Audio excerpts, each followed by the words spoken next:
Welcome to the line change. In this video, we're going to preview the Canucks versus Blackhawks game, which is starting in roughly about 30 minutes. Archer Silovs is going to get the start tonight. I think a lot of Canucks fans assumed that was going to be the case, as Lankinen has played the last 6 straight games and he deserves a break.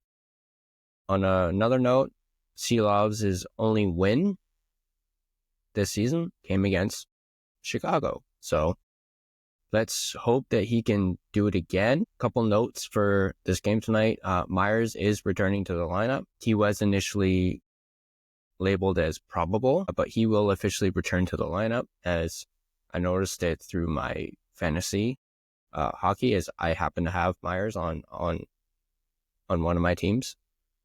Also, DPD is a full go, so he won't be missing any time, which is great to see, especially after that elbow to the back of the head from Zari, who, by the way, was suspended 2 games because of that.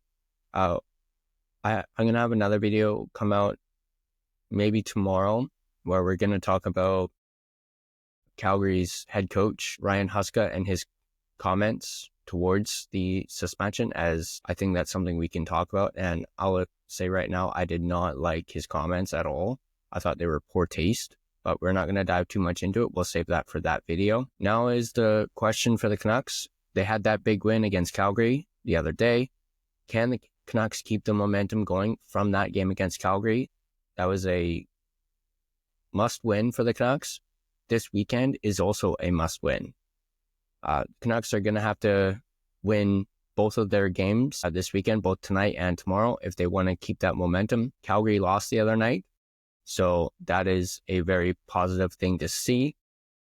And also, it's Chicago. The Canucks should win this game tonight. The more important game is going to be tomorrow against Utah. And next point that I have here is I was watching Canucks Conversation the other day, and I saw David Quadrelli mention bring Bedard home. So we're going to really kind of dive into that. I know we did a video a number of weeks ago where we talked about the potential for Bedard becoming a Vancouver Canuck in about 5 years when he becomes a UFA.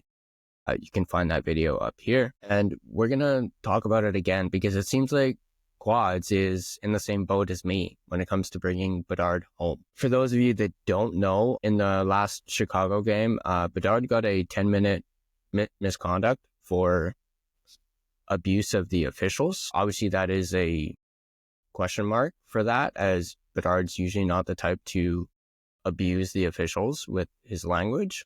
And you even saw on the video of when it happened, there was a missed tripping call on Bedard, and he wasn't happy about it. Supposedly, he said something to the referees and then went to the bench. And when he was at the bench, one of the referees came over and spoke to him. The referee was shaking his head at him. And then Bedard wasn't being animated or saying, like losing his cool or anything. And then he changed out his stick. The referee skated away. And then they called the penalty on Bedard. And you saw Bedard go like this, like, what? What did I do? I don't know the full extent of the details, but yeah, Bedard got a 10-minute misconduct for abuse of the officials, which was strange. As I mentioned, Bedard's not that type. He's not that type of player to bash the referees. But I also watched a post-game video on him, and just looking at his body language, his demeanor, like, get the kid out of Chicago. Like, he does not look like he's having fun at all. The team is playing poorly. The team is out of the playoff picture, and he just does not look like he's enjoying himself in Chicago. So that's why I bring up the fact of bringing Bedard home, as he can be on a better team. He can be closer to home.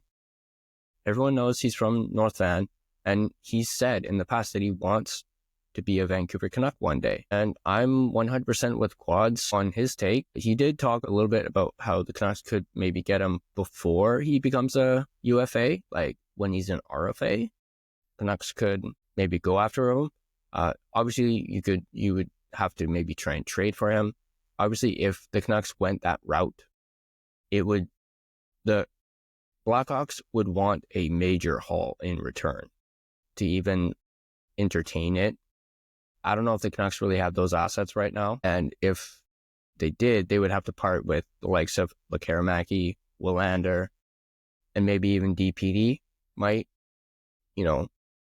get the Blackhawks looking, and maybe some draft picks like future first rounders, maybe second rounders as well. It would have to be a major package, and I don't know if the Canucks would be able to do that. So I still think their best bet is to wait until he becomes a UFA, hope that he doesn't sign a long-term deal with the Blackhawks and signs with us as a UFA in about 5 years or so. I still think between Bedard and Celebrini, Bedard is the more likely to actually one day be a Vancouver Canuck. And yeah, that's just my personal opinion. I think he's the more likely out of the two. Yeah, but that's really all that on Bedard. Obviously, he's looking to have a better game than he did last time he was here in Vancouver, as I don't believe he got a point in the game last time the Blackhawks visited the Raj. So yeah, tonight, Silovs is starting. Myers returns to the lineup. Canucks need to win tonight. They need to keep that momentum going. What are your guys' predictions on what the score is going to be? Go ahead and let me know in the comment section down below what you think the score is going to be.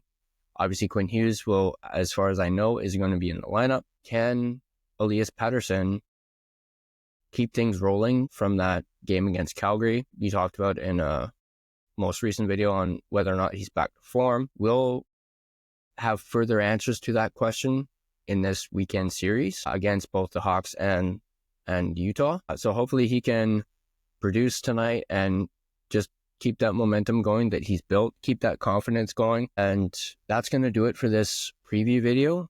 I'll see you guys a little later when I do the game recap. If you like this video, go ahead and hit that like button. If you're not subscribed to The Line Change, please subscribe. You stay up to date on all things Canucks. Also, if you hit that little bell, you get notified every single time that we upload a video. Until then, I'll see you guys in the next video.